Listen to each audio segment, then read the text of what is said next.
Ya, tolong nanti para orang tua dituliskan, dicek anak-anaknya saat sekolah. Kita yang belajar, nomor 1 ini coba cek kembali. Ya. Tolong pastikan semua yang dikonsumsi oleh kita itu halal. Karena haram itu merusak Pak Bu. Mohon ya Pak ya, Bu, anaknya yang masih sekolah, ya di tingkat apapun, kalau dikasih makan, kasih makan yang halal. Diberi uang saku yang halal. Itu insya Allah menjaga dan mempercepat ilmu itu sampai kepada jiwanya. Cepat hafal. Di hadis Muslim, kalau ada orang berbuat maksiat, di hadis Muslim, itu nanti tertanam di hatinya naktah sauda, noda hitam. Kalau terus berbuat maksiat, kumpul, ketutup cawan hatinya. Kan ilmu yang bagus itu masuknya ke sini Pak, Bu. Bukan ke sini. Kalau ke sini jadi hafalan. Kalau ke sini jadi amalan. Kalau ke sini, Anda hanya akan pandai berdebat. Kalau ke sini, Anda akan pandai mencari hikmah untuk mencari kebenaran. Ke sini pembenaran, ke sini kebenaran. Nah, kalau hatinya tertutup seperti ini, semoga ini. Jadi mau dimasukkan apa aja susah.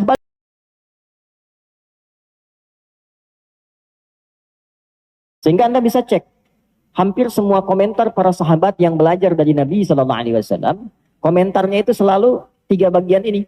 Kami belajar ilmu, adab, dan amal bersamaan.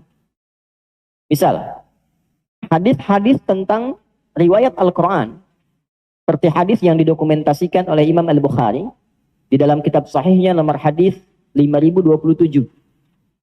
Itu sanadnya tersambung kepada Abu Abdurrahman, dan tersambung lagi kepada Utsman bin Affan radhiyallahu taala anhu. Abu Abdurrahman As-Sulami itu generasi tabi'in, tidak ketemu Nabi. Belajarnya dari salah satunya Utsman bin Affan, Ali bin Abi Thalib, dan hampir 20 kalangan sahabat. Yang mereka itu langsung belajar dari Nabi. Apa kata Abu Abdurrahman As-Sulami? Kata beliau begini, akhadtul Qur'ana an aqwamin. Saya itu belajar Quran secara bersanad, talaqi, kepada segolongan sahabat. Bukan 1-2 orang. Tidak pernah aku belajar dari mereka melampaui 5 ayat, paling banyak itu ke 10 ayat. Maka kami belajar bacaannya, kami menghafalkan ayatnya, dan mengamalkan isinya. Setelah mampu mengamalkan isinya, baru berpindah kepada ayat berikutnya. Komentar terakhirnya, maka kami belajar Quran, ilmu, dan amal secara bersamaan. Jadi dulu, orang kalau belajar 1 ayat itu, dalam Al-Quranul Karim, karena siap dirinya menerima Quran, sudah kokoh jiwanya menerima Quran, itu bukan sekedar ayatnya dibacakan, masuk pada dirinya, dia hafal, tidak. Terdorong dirinya untuk paham. Ini apa maksud ayat ini? Setelah paham, itu segera mengamalkan. Makanya para sahabat tuh paling senang kalau ada ayat turun. Begitu ayat turun, perkataan pertama mereka, sami'na wa ata'na. Maka dipujilah kalimat itu oleh Allah Subhanahu wa taala, diabadikan dalam Al-Qur'an, disandingkan dengan sifat-sifat para nabi, para rasul yang cepat menerima wahyu Allah dengan begitu gembira dan senang. Sekalipun mereka ini bukan nabi dan rasul. Tapi karena cintanya pada rasul, cintanya pada ayat Al-Qur'an, begitu ayat turun, itu mereka mengatakan sami'na wa ata'na. Coba di ayat 285 di surah Al-Baqarah. Amanar rasulu bima unzila ilaihi min rabbih wal mu'minun. Terus kan? Kullun amana billahi wa malaikatihi. Kemudian terus la nufarriqu baina ahadim wa qalu sami'na. Ayat-ayat yang diturunkan dalam konteks ini kepada Nabi Muhammad SAW, Nabi menerima dengan gembira, Nabi menerima dengan senang. Orang-orang yang ikut dengan Nabi, yang cinta dengan Nabi, yang senang dengan Nabi, yang ingin mengikuti petunjuk Nabi, wal mu'minun, dilekatkan pakai waw athaf. Begitu pula rasa yang dirasakan oleh orang-orang beriman. Jadi orang beriman itu seharusnya ketika menerima ilmu, menerima Quran, itu hatinya lapang dan senang. Saking lapangnya dia mengatakan, sami'na, kami dengar, wa ata'na, kami taati. Itu nggak mudah Pak, Bu, mendapatkan level itu. Jadi ketika ayatnya turun, saking gembiranya, sami'na, kami dengar ya Allah. Wa ata'na, kami akan langsung taati. Gak mudah itu. Ya, sekarang kan ada perantara tuh. Sebelum wa ata'na, nanyaina dulu. Sami'na wa nanyaina. Kami dengar, kami klarifikasi dulu. Kenapa ayatnya begitu ya? Ya kan? Kenapa perintahnya harus begitu? Kenapa subuh 2 rakaat? Nah, karena hatinya belum siap. Ya, kalau ilmu nggak ada masalah. Anda bertanya karena ingin tahu untuk menambah pengetahuan, tidak ada masalah. Tapi ketika turun ayat hanya untuk diperdebatkan, itu persoalan. Tidak berujung.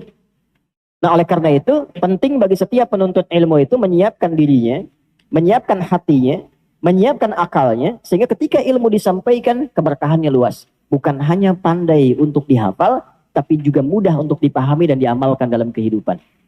Sahabat Kiai Hasyim Al-Asy'ari, itu ada Kiai Haji Ahmad Dahlan. Beliau pernah mengajarkan surat Al-Ma'un, singkat dan padat. Itu sebelum mengajar Bapak Ibu sekalian, itu sudah menyiapkan harta terbaiknya, ada di kantongnya. Kemudian begitu menjelaskan tafsirnya Al-Ma'un ini, itu langsung mengeluarkan uang yang ada di kantongnya, barang-barang terbaiknya untuk dipraktekkan sesuai dengan kandungan ayat dan suratnya.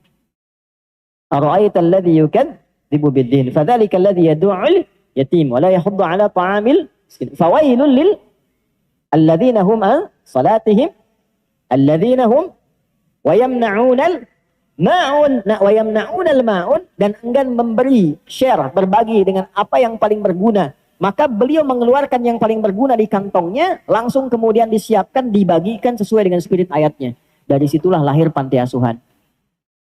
Dari situ lahir sekolah. Dari satu ayat, Anda bayangkan. Dulu ngajinya begitu.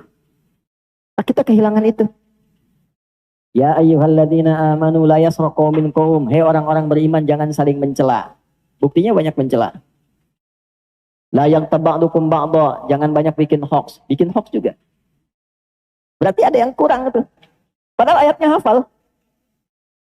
Qul huwallahu ahad. Tapi bisa mengatakan di lisannya semua agama sama. Menuju pada Tuhan yang sama. Cuma caranya beda-beda. Ayatnya hafal. Tapi tidak berkah. Ya, tapi tidak berkah.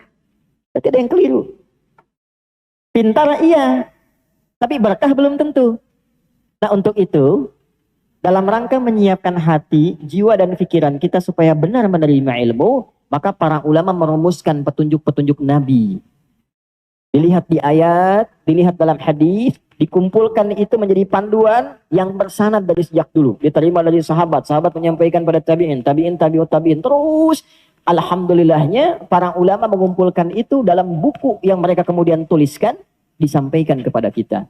Di antara buku yang sampai ke kita dikarang oleh ulama kita, inilah kitab Adabul Alim wal Muta'allim. Termasuk banyak kitab-kitab lainnya. Nah, wa fihi asyratu anwa'in minal adab, dan di dalam penyiapan diri ini ada 10 tahapan, ada 10 panduan terkait dengan adab menyiapkan diri sebelum kita menuntut ilmu. Nanti dicek kira-kira sampai hari ini kita belajar yang ke-10 ini, ada berapa di antaranya yang sudah melekat pada diri kita. 10 ini ada, maka ilmu mudah diserap. Bahkan yang paling dahsyat, Pak, diberikan kemampuan oleh Allah untuk menangkap sesuatu, boleh jadi sebelum itu disampaikan. Atau paling minimal, baru disebutkan satu huruf, satu kalimat, sudah mengerti arahnya kemana. Itu nanti yang ke-10. Kita satu aja belum mulai gitu ya. Ini ada 10. Nanti kita lihat ya. Itu ada ayatnya, ada dalilnya, ada hadisnya. Kita mulai dengan cepat. Al-awwal. Yang pertama. Tolong nanti para orang tua dituliskan, dicek anak-anaknya saat sekolah. Kita yang belajar, nomor 1 ini coba cek kembali. Ya. Al-awwal. Yang pertama. An yutahhira qalbahu min kulli ghasyin wa danasin wa ghillin wa hasadin wa su'i aqidatin wa su'i khuluqin. An yutahhira qalbahu, hendaknya seorang penuntut ilmu itu memulai dengan menyucikan hatinya. Jadi itulah taharah. Penuntut ilmu saat akan mulai datang ke majlis ilmu, maka para ulama menyimpulkan dari keterangan Nabi, nanti ada hadisnya. Yang pertama dilakukan adalah an yutahhira qalbahu, membersihkan, menyucikan keadaan hatinya sebelum dia menerima ilmu. Ya, saya ambil beberapa referensi. Yang pertama saya ambil nasihat Imam Waqi dulu kepada Imam Asy-Syafi'i. dari kalangan salaf yang terdahulu. Tersambung nanti ke tabi'in, ke sahabat dan seterusnya. Kata Imam Asy-Syafi'i rahimahullahu taala, "Syakautu waqi'an an su'i hifdhi." Saya pernah konsultasi kepada Imam Waqi guruku tentang kurang bagusnya hafalanku.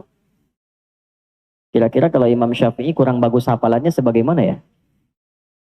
Mungkin titik beda sedikit dengan koma mungkin ya? Itu disebut masih kurang bagus. Karena di ilmu hadis itu kan Imam Syafi'i itu ahli hadis juga. Imam dalam fikih, imam juga dalam tafsir, imam dalam hadis. Mujtahid mutlak. Kalau mujtahid mutlak itu sudah nggak usah ditanya itu. Quran, tafsir, hadis, fikih, usul fikih dan sebagainya. Ya, di ilmu hadis itu kalau ada lupa sedikit aja, nanti turun kualitasnya. Ya, itu nanti tanda yang kedua dari 5 syarat hadis sahih. Mattasala isnaduhu binaqlil abdid dhabiti anil abdid dhabiti min ghairi syududin wala illatin qadihah. Syarat hadis sahih itu 5. Muttasil sanadnya bersambung sampai ke Nabi sallallahu alaihi wasallam. Nah, orang-orang yang bersambung itu diteliti lagi. Satu, punya sifat adil enggak? Yang kedua, dhabit enggak? Dhabit itu kuat hafalan sehingga kalau ditanya enggak robah-robah. Ditanya sekarang, 5 menit kemudian, besok, 2 bulan kemudian jawabannya masih konsisten sama. Beda sedikit saja turun kualitas dari sahih jadi hasan. Hasan pertama kali diperkenalkan oleh Imam At-Tirmidzi karena perbedaan tingkat hafalan. Kata Imam Asy-Syafi'i, "Syakautu waqi'an." Aku mengadukan kepada guruku Imam Waqi an su'i hifdhi, akan kurang bagusnya hafalanku. Fanasahani an atrukal ma'asi, bima makna. Maka beliau menasihati aku agar berusaha terus meninggalkan maksiat. Maksiat itu kan lawannya taat. Ya. Kalimatnya belum selesai. Faqala, maka beliau berkata, "Al-ilmu nurun wa nurullahi la yunzalu ilal 'asi." Ilmu itu cahaya. Dan cahaya Allah tidak akan ditanamkan pada hati-hati yang berisi perbuatan maksiat. Di hadis Muslim, kalau ada orang berbuat maksiat, di hadis Muslim, itu nanti tertanam di hatinya naktah sauda, noda hitam. Kalau terus berbuat maksiat, kumpul, ketutup cawan hatinya. Kan ilmu yang bagus itu masuknya ke sini, Pak. Bu, bukan ke sini. Kalau ke sini jadi hafalan. Kalau ke sini jadi amalan. Kalau ke sini, Anda hanya akan pandai berdebat. Kalau ke sini, Anda akan pandai mencari hikmah untuk mencari kebenaran. Ke sini pembenaran, ke sini kebenaran. Nah, kalau hatinya tertutup seperti ini, semoga ini. Jadi mau dimasukkan apa aja susah, balik. Nah, cahaya Allah itu tidak akan sampai ke hati orang-orang ini penuhi kotoran maksiat. Jadi ingin memberikan kesan bahwa ilmu itu nanti ada 2. Ilmu yang berkah, ilmu yang tidak berkah. Nah, ilmu yang berkah itulah yang disebut dengan nurun, cahaya. Ya, Allah nurun alan nur, cahaya di atas cahaya. Artinya apa? Pemberi semua sinar segala kebaikan. Jadi kalau orang-orang yang hatinya bersih, hatinya baik, ilmunya sampai ke dalam kalbunya. Nah, tapi kalau hatinya kotor, nurunnya dari bahasa Arab berubah ke bahasa Indonesia. Al ilmu nurun, ilmunya semakin menurun. Kurang nggak sampai. Yang harusnya bahasa Arab jadi bahasa Indonesia. Nah, ini satu ya. An yutahhira qalbahu, membersihkan dulu hatinya. Caranya bagaimana? Nah, hasad dalam ilmu itu paling bahaya. Paling bahaya. Seperti halnya bahaya guru yang hasad, murid yang hasad pun bahaya. Guru yang hasad, guru kalau sudah hasad, itu bahayanya luar biasa. Karena akan membentuk muridnya pun ikut hasad. Kalian hati-hati ya. Itu ada ustadz begini tuh. Ya. Itu bisa membelokkan kalian yang sudah benar jadi nggak benar lagi nanti. Syubhatnya besar itu. Jangan ngaji sama dia. Itu kalau sudah begitu, gurunya salah menyampaikan satu hal, tidak ada yang mengoreksi. Murid ikut salah semua. Paham? Ini bahaya. Guru bagus, murid hasad, bahaya juga. Kenapa? Karena kalau terbentuk pada muridnya, dia menyimpulkan sebelum dia memahami. Ngaji yuk ke ustadz, ustadz bid'ah itu. Kelihatannya belum, kenal aja belum, dengar aja belum, sudah bid'ah duluan. Hasad. Saya pernah sampaikan di sini bulan lalu kan. Ada seorang murid ngaji pada seorang syekh, terus dia lihat ada ustadz baru ngajar, kelihatannya bagus. Pamit pada syekhnya, saya ingin belajar pada ustadz itu sejenak. Kata syekhnya luar biasa, belajarlah sama dia. Nah, itu guru yang lapang. Baru belajar sehari, balik lagi. Loh, kok balik lagi? Bid'ah. Gurunya marah. Balik dulu sana. Jangan ambil kesimpulan kau baru datang langsung bilang bid'ah. Balik sana, ya. Nanti sepekan baru kesini lagi. Sepekan nggak ada. 2 pekan nggak ada. 3 pekan nggak ada. 2-3 bulan baru balik lagi. Kok kemana aja? Ternyata sunnah juga. Ternyata ikut Nabi juga. Ternyata bagus juga katanya. Nah itu. Jadi kalau hatinya bersih, dengar aja dulu. Lihat dulu. Kan kita punya standar. Ya. Perbedaan itu satu hal yang fitrah terjadi. Tapi jangan sampai perbuatan dari hal yang beda tadi, jangan sampai perbedaan itu kemudian melahirkan sesuatu yang justru dibenci. Beda itu biasa. Tinggal lihat dalilnya. Lihat ketentuannya. Oh yang ini seperti ini dalilnya. Yang tidak ada dalilnya kita sepakat tinggalkan. Tapi jangan sampai perbedaan dari dalil itu membuat kemudian hubungan jadi tidak baik.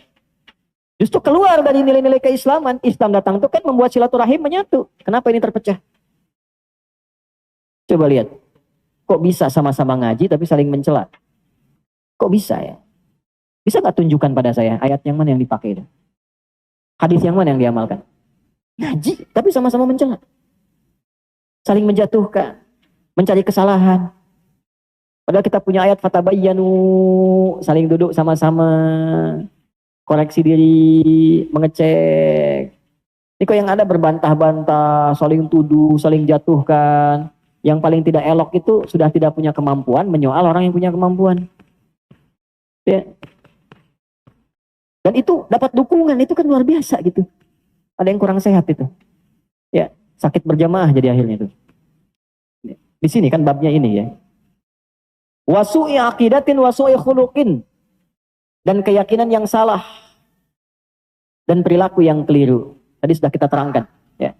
Akidah itu di sini bukan akidah yang dimaksud Islam atau non-Islam, bukan. Dengan keyakinan yang keliru. Ada orang merasa kalau ngaji ke sini, misal kita bagi beberapa bagian. Karena nanti di kitab ini pun setelah ini ada risalah Ahlus Sunnah wal Jamaah. Ya. Ngaji dengan keyakinan yang tidak tepat. Salah satu contohnya apa? Oh, saya pengen ngaji gini supaya bisa baca pikiran orang. Supaya bisa sekali kedip sampai di Purworejo. Saya ngaji begini supaya bisa jalan di atas sungai. Misal. Akidah yang salah. Ngaji ya ngaji aja. Allah mau kasih apa terserah Allah, dasarkan kebutuhan. Kalau dikasih kemuliaan, kemuliaan tidak perlu ditampakkan dan tidak diniatkan. Ini niatnya bersih.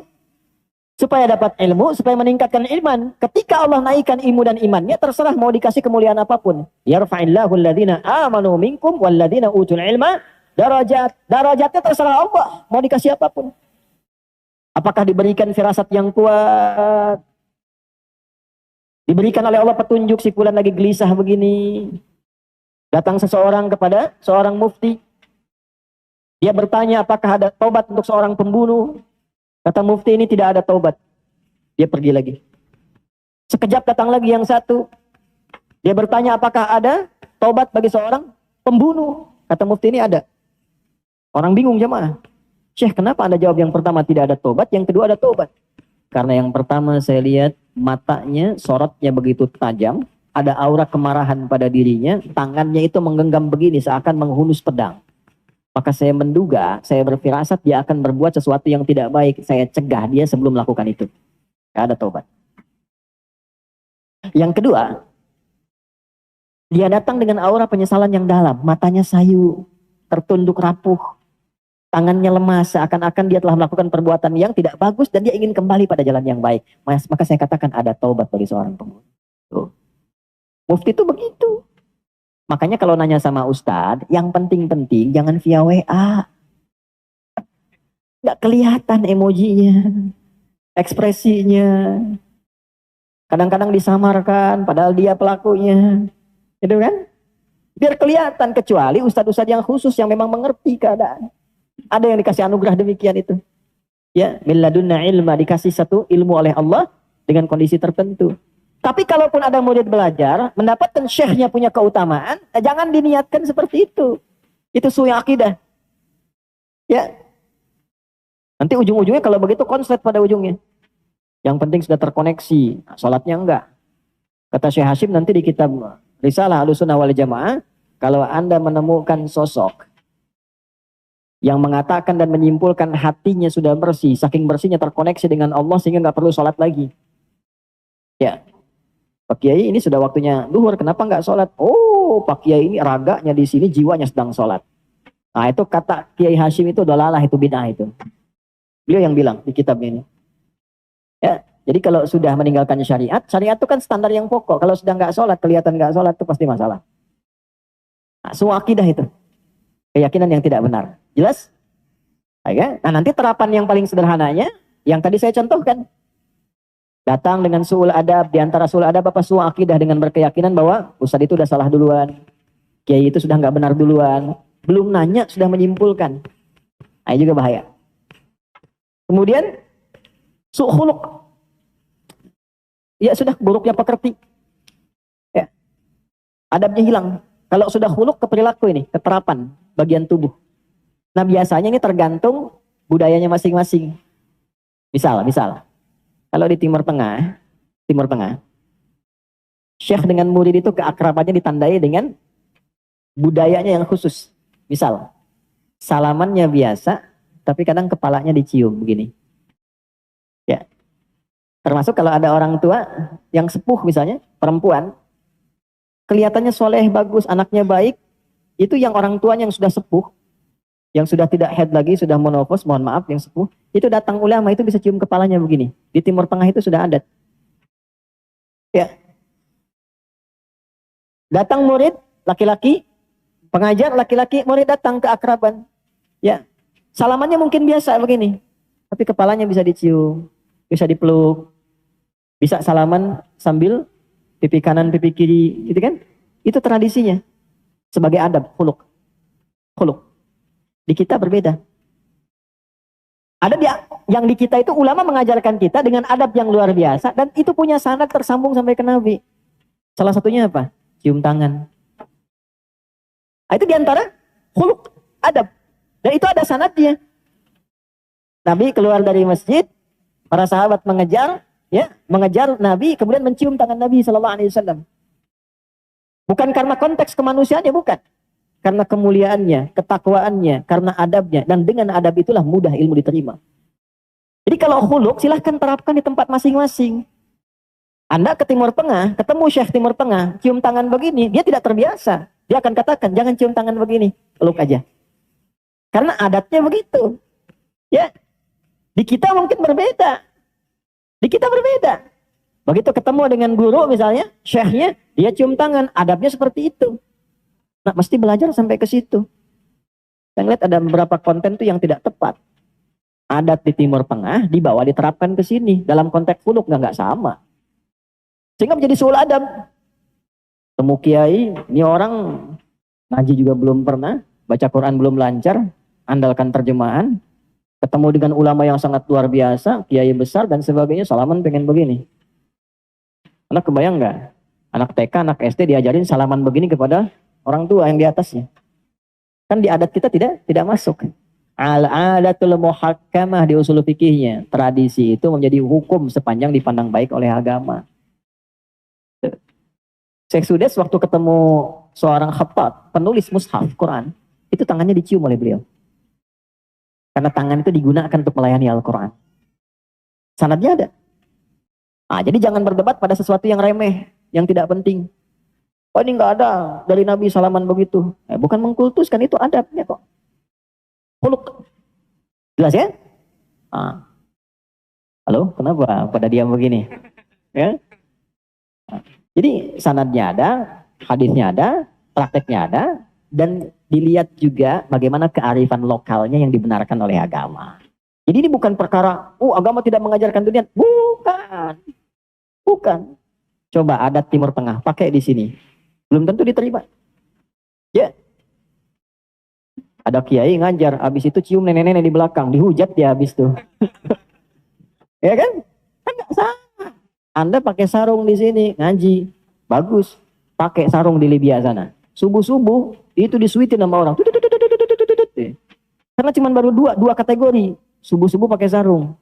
Yang satu baru nikah, yang kedua baru disunat. Ya kan? Nah, sama juga, kan tidak semua Anda pakai jubah. Bapak yang direktur nih, direktur Pak ya. Nanti besok hari Senin, Bapak ke kantor pakai jubah tuh. Penilaian pasti beda.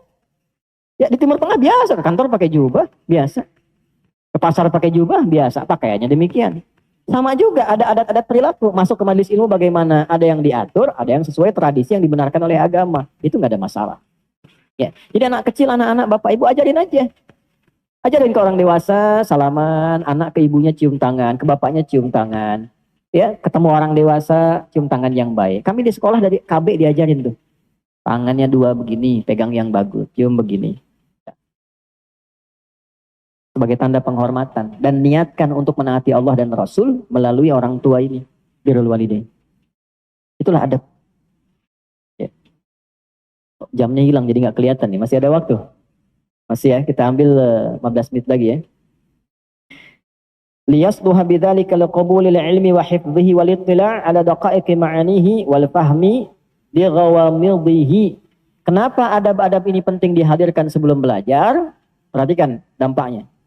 Jika kita mampu mengadakan tampilan-tampilan tadi, membersihkan hati dari penyakit tadi, maka yang pertama liyasluha bidzalika liqabulil ilmi. Supaya kita bisa memperbaiki hati dari awal untuk mudah menerima ilmu. Wa hifdhihi, mudah menghafalkannya. Jadi kalau masuk belajar dengan hati yang benar, hatinya bersih, bagus, tidak ada penyakit-penyakit seperti tadi, yang pertama dianugerahkan oleh Allah kemampuan untuk menyerap ilmu dengan cepat. Hafalnya mudah. Ternyata menghafal itu mudah, tidak susah. Saya ulangi. Ternyata menghafal itu mudah, tidak susah. Kalau hatinya bersih. Kenapa anak-anak lebih cepat hafal dibanding orang dewasa? Karena hatinya bersih. Tuh. Bukan hanya karena mengukir, belajar di waktu kecil seperti mengukir di atas batu. Belajar di waktu dewasa seperti mengukir di atas air. Bukan hanya demikian. Karena banyak juga orang dewasa yang cepat hafal. Pernah terjadi, ini kisah nyata. Ada anak muda menghafal Quran. Tetangganya seorang nenek. Neneknya duduk di kursi. Setiap dia menghafal kencang tuh, ngapal. Sudah berapa lama? Nenek itu manggil. Kalau bahasa kita lah di Bekasi, jang ke dia, ya. Sini gitu kan. Kamu tuh lagi ngapain? Katanya keras-keras dari sudah lama saya perhatikan keras-keras. Saya sedang menghafal Quran nih. Mau sampai kapan? Saya aja yang dengar sudah hafal. Masa kamu yang baca belum hafal kan? Saya saja yang dengar sudah hafal. Masa kamu yang baca belum hafal? Nah, kebayang nggak? Perkaranya apa? Hatinya bersih. Nah, anak-anak ini nggak ada hasad. Hasad sama siapa? Nggak ada anak kecil hasad. Su'aqidah, su'khuluk. Dia nggak ada beban. Main. Nggak kepikiran. Awal bulan, akhir bulan tuh nggak mikirin tuh. Pokoknya minta aja Pak jalan-jalan, Pak mainan. Dia bebas aja. Nah, karena hatinya itu bersih, lepas pikirannya, apapun mudah dia tangkap. Yang paling gampang, semua kosakata masuk, Pak. Kan nggak pernah dilatih untuk bicara. Dia hanya dengar, lihat, ditiru, bisa. Nah, perangkat itu, instrumen itu kan masih ada pada diri kita selama kita hidup. Kenapa kualitasnya bisa beda? Dulu waktu jadi anak-anak, kita kan pernah jadi anak-anak kan? Waktu jadi anak-anak kan kata-kata apa saja kan kita serapkan. Kosakata, perilaku, nirunya gampang. Sekarang kenapa jadi susah? Tadi apa ya? Saya lupa. Tadi loh. Ya kan? Barusan imam baca surat apa? Tuh. Misal. Ayat berapa? Alhamdulillah. Benar niatnya itu. Nah ini. Jadi bersihnya hati itu memudahkan kita menangkap sesuatu dengan cepat. Ya, ini mohon izin nanti saya sedikit berikan tambahan sedikit ya. Bukan menambah ini karena tidak pantas kita menambahkan apa yang sudah dicantumkan ulama. Memberikan catatan untuk kita. Tambahan lagi, tolong pastikan semua yang dikonsumsi oleh kita itu halal. Karena haram itu merusak Pak Bu. Mohon ya Pak ya, Bu, anaknya yang masih sekolah, ya di tingkat apapun, kalau dikasih makan, kasih makan yang halal. Diberi uang saku yang halal. Itu insya Allah menjaga dan mempercepat ilmu itu sampai kepada jiwanya. Cepat hafal. Walittila' ala daqaiqi ma'anihi. Mudah memahami yang sulit-sulit. Hafal, tapi belum tentu paham. Nah ini kalau hatinya bersih, diberi petunjuk oleh Allah. Oh ini maksudnya begini, maksudnya begini, maksudnya begini. Sampai ke yang paling dalam. Ya, daqaiq ma'ani itu sampai makna-makna yang paling dasar. Yang belum tentu orang-orang itu bisa langsung mengerti. Oh, ini maksudnya apa? Arahnya kemana?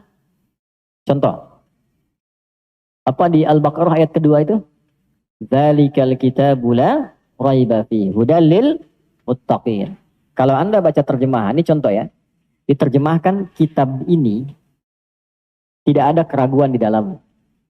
Menjadi petunjuk bagi orang-orang bertakwa. Itu terjemahan kan? Anda hafal ayatnya, Anda tahu terjemahannya. Tapi Anda belum tentu mengerti dengan detil kandungannya. Hatinya bersih dipandu oleh Allah. Dari pertanyaan dulu, kenapa dzalika ya terjemahannya ini?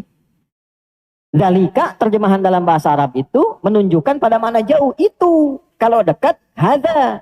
Ini, hadza, itu, dzalika. Kok bisa ayatnya dzalika tapi terjemahannya ini? Buka di terjemahan tuh, Al-Baqarah ayat 2. Di terjemahan kan tertulis gitu kan, kitab ini kan. Asalnya begini, sebelum ayat turun, orang-orang banyak menuduh Nabi. Wah kamu pendusta, nggak ada ayat dari Tuhan tuh karangan kamu saja. Banyak yang meragukan, banyak yang menyoal tanpa hujah. Nggak punya alasan jelas. Maka turun ayat, za kitab ini, li jauh kak dari apa yang kamu tuduhkan dan kamu bayangkan. Za-nya singkatan dari hadza, lamnya lamul bu'ni, kafnya kaful khitab. Dzalika, za kitab ini Al-Quran, li lamul bu'ni, jauh dari apa yang kamu bayangkan. Gak seperti yang kamu pikirkan, yang tidak ada hujah di dalamnya. Kak, seperti apa yang kamu tuduhkan. Kenapa pakai kitab bukan Quran? Allah bisa mengatakan dzalikal Quran. Kenapa pakai kitab?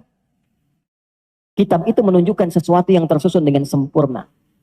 Jangankan Al-Quran, buku disebut kitab. Kenapa disebut kitab? Karena kalau sudah jadi buku tersusun rapi dan sempurna.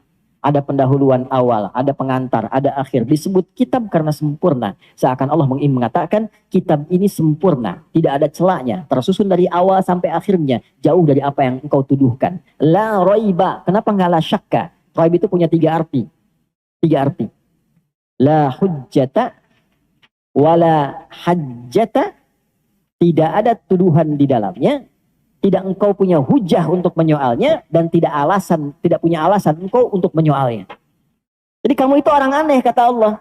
Nggak punya alasan, nggak punya pembanding, bisanya cuma nuduh. Mendatangkan bukti nggak bisa. Kalau engkau tuduh ini buatan Muhammad, coba buat seperti yang dia buat. Dia manusia, engkau manusia. Dia tidak punya kemampuan bersair, engkau punya. Al-Quran ditampilkan kepadamu dengan huruf-huruf bahasa Arab yang kau biasa gunakan dalam keseharian. Alif yang bermula dari sini. Lam makhrajnya di lisan. Mim sampai ke bibir. Yang biasa engkau buat syair yang hebat-hebat itu, silahkan buat semisal Quran ini kalau engkau tuduh Nabi Muhammad yang membuatnya. Bukankah dia manusia, engkau manusia?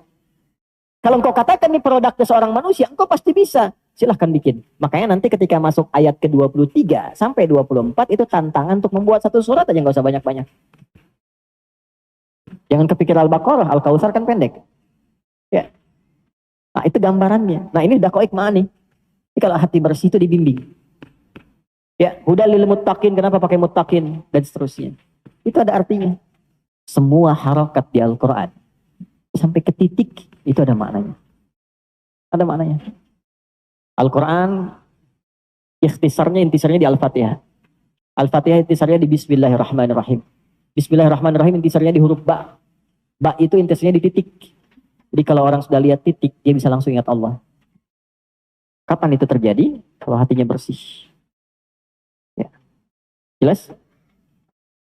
Wal fahmi li ghawamidi, dan penutupnya wal fahmi untuk memahami. Jadi ada hafal, ada analisis, ada pemahaman. Kuncinya apa? Hatinya bersih. Jadi yang samar-samar itu cepat paham nanti.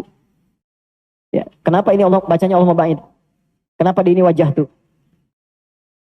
Jadi tidak langsung menghukumi.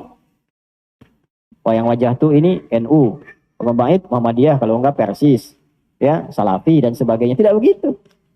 Apalagi sampai bertindak yang tidak pantas. Ya, apa bertindak yang tidak pantas itu? Tidak tahu hadis menghukumi hadis. Itu hadisnya dhaif, yang ini sahih katanya. Mudah-mudahan Allah merahmati kita, meridhai kita, memberikan jalan yang baik untuk kehidupan kita. Dan yang paling penting saling mendoakan. Jangan sampai keluar dari masjid ini membawa kondisi hati yang tidak baik. Pulang, perbaiki keadaan rumah tangga dengan baik.